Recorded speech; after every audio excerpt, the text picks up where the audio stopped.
շնորհակալություն այսօր այստեղ լինելու համար, փորձեմ շատ հակիրճ նկարագրեմ ինչ ա եղել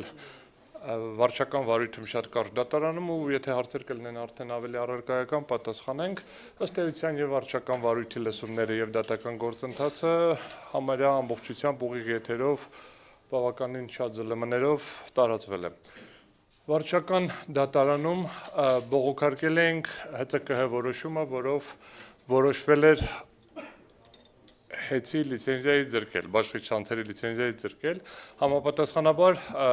եթե հիշեցման կարգով, 7 հատ կետ էր դրված լիցենզիայի ձրկելու համար, սա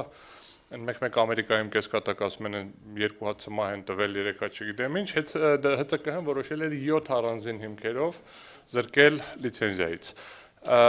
Դատարանում քննարկել ենք բոլոր 7-ը, ընդ որում 6-ը առանձին հիմքեր են, 7-րդը 8 կետից բաղկացած հիմք է։ Եվ դատական նիստերը բավականին ինտենսիվ են եղել եւ վերջին դատական նիստը ավարտվել է առավոտյան ժամը 3-ից քանից, այսինքն ամբողջ գիշեր վերջին նիստը 13 ժամ ա տևել, ընդ որում ոնց որ դրա նախորդ օրը շաբաթ կիրակի ունեցել ենք նիստ եւ նիստերի ժամանակ հնարավորություն ենք ունեցել քննարկել ապացույցները։ Ովքեր դիտել են դատական նիստերը կտեսնեին, որ Այն հիմնական փուլը, դատաքննությունը, որտեղ ապացույցների հետազոտում պետք է տեղի ունենա եւ ակնկալվում էր, որ հանրային ծառայությունները կարգավորող հանձնաժողովը պետք է շատ հստակ ասի, այս խախտումը հաստատվում է այս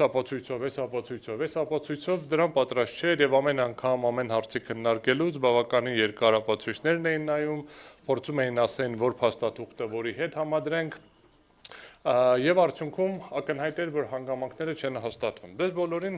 տպած վերել եմ դատական ակտի համառոտագիրը։ Հիմա կբացատրեմ ոնց ենք դա կազմել։ Ըստ էության դատական ակտը հրապարակային առկա է, ցանկացած մարդ կարող է մտնել ադմինիստրատիվով պոիսկ տալ, բայց նաև կարճ տարբերակը առցանց կա, կարող եք այնտեղից ներբեռնել, հղումը կա, Bitly-ով, կարճ անունով։ Դատարանը ինչ եմ արել, ընդամենը գրել եմ խախտումը, արձանագրումը, խախտումը, արձանագրումը, խախտումը, արձանագրումը, այսինքն դատարանը ինչ է արձանագրել։ Սկսեմ ամենավերջին կետից, հետո դատարանը առաջին, երկրորդ, երրորդ կետերը համարել է չհիմնավորված եւ 7-րդ կետը համարել է չհիմնավորված։ Ուժի մեջ է թողել 4-րդ, 5-րդ եւ 6-րդ կետերը, 6-1 կոչվածը, որը առանձին կետ է։ 5-6-ը վերաբերվում են երաշխավորություններին, շատ հակիրճ դրան կանդրադառնամ, նույն բանի մասին է, եւ 5-ը եւ 6-ի մեկը վերաբերվում են նույն գործողությանը, հեծի կողմից ենթադրաբար երաշխավորություններ տրամադրելուն, 4-րդը վերաբերվում է հեծի կողմից ՀԾԿՀ-ին տեղեկատվություն տրամադրելու, սխալ կամ ոչ ամբողջական տեղեկատվություն տրամադրելուն։ Հիշեցման կարգով, առաջին կետով արձանագրել էին ՀԾԿՀ-ում, որ ԲՀ համակարգը, այսինքն այն համակարգը, որ 30 րոպե կտրվածքով տեղեկատվություն պետք է պահի, ընդ որում եթե կհիշեք, բավականին շատ քննարկում եղավ տեղեկատվությունը ամբողջությամբ կորվել, ոչ ամբողջությամբ կորել, այդտեղ եթե ճիշտ եմ հիշում, ՀԿ-ների մի մասը պարզաբանեցին, հետո մի հատ էլ պարզաբանեցին, փաստը այն էր, որ արձանագրել են, որ կորել է։ Մենք եւ նիստի ժամանակ հանձնաժողովում եւ դատարանում ասում ենք դա տենց չի էլի, որ նայեցի չկա։ Դա ենթադրում է որոշակի փորձագիտական process, պետքա պարզել կորել է, չի կորել, ինչի է կորել, ինչի չենք տեսնում։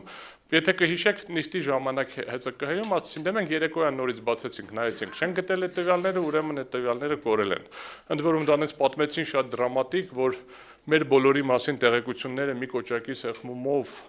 մի գիշերում անհետացել են անվերադարձ, դա գրված է ակտի մեջ, անվերադարձ, որ դա հնարավոր չի վերականգնել,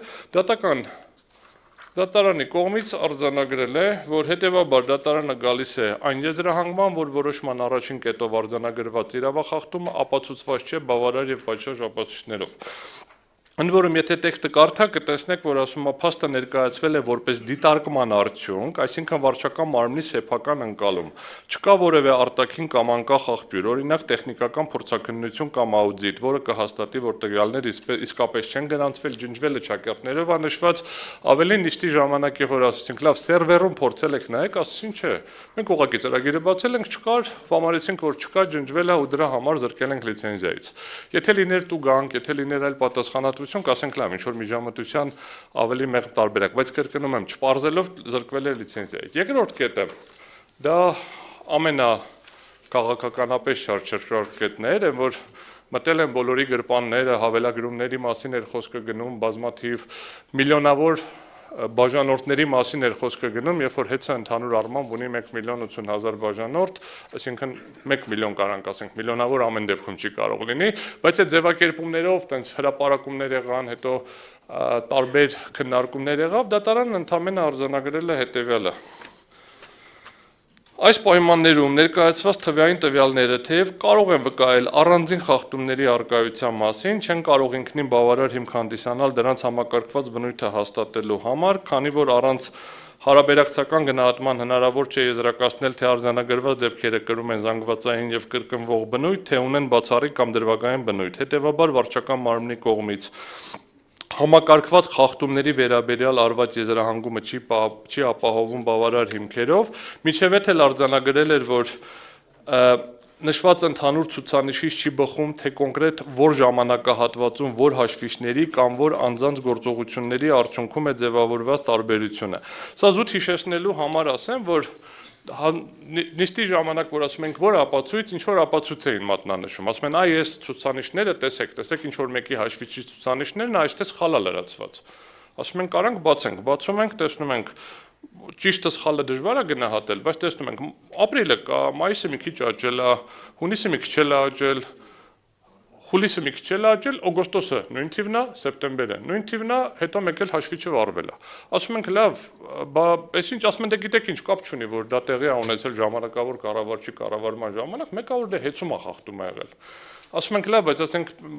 հեծին զրկում եք լիցենզիայից ենթադրյալ խախտումների համար, եթե զրկում եք լիցենզիայից ենթադրում է, որ հեծը պետք է պատասխանատվություն կրի, բայց պարզվեց, որ ինչ խախտումների վերահղում են անում, հիմա քանակների մասին էլ կասեմ ինչի մասին է, դրանք բոլորը տեղի են ունեցել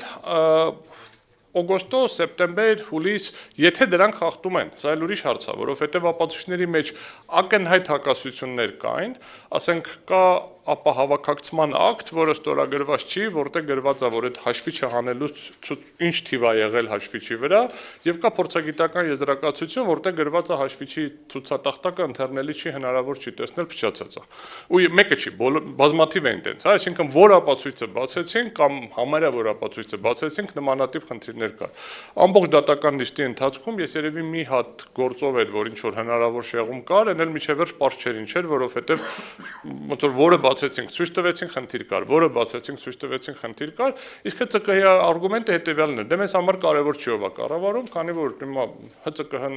ես ստուգում եմ հեծին, հիմա շատ էլ որ ժամանակավոր կառավարիչն է, այդ խախտումները ես վերագրում եմ հեծին ու դրա հիմքով զրկում եմ, բայց ակնհայտ է որ դատարանը այդ մոտեցման հետ չի համաձայնվել եւ ինչն է շատ կարևոր, որ շատ հստակ արձանագրել է, որ հանձնում ընդունում չի եղել։ Հիմա գործընկերս պարոն Ղազինյանը դրան ավելի մանրամասն կանդրադառնա։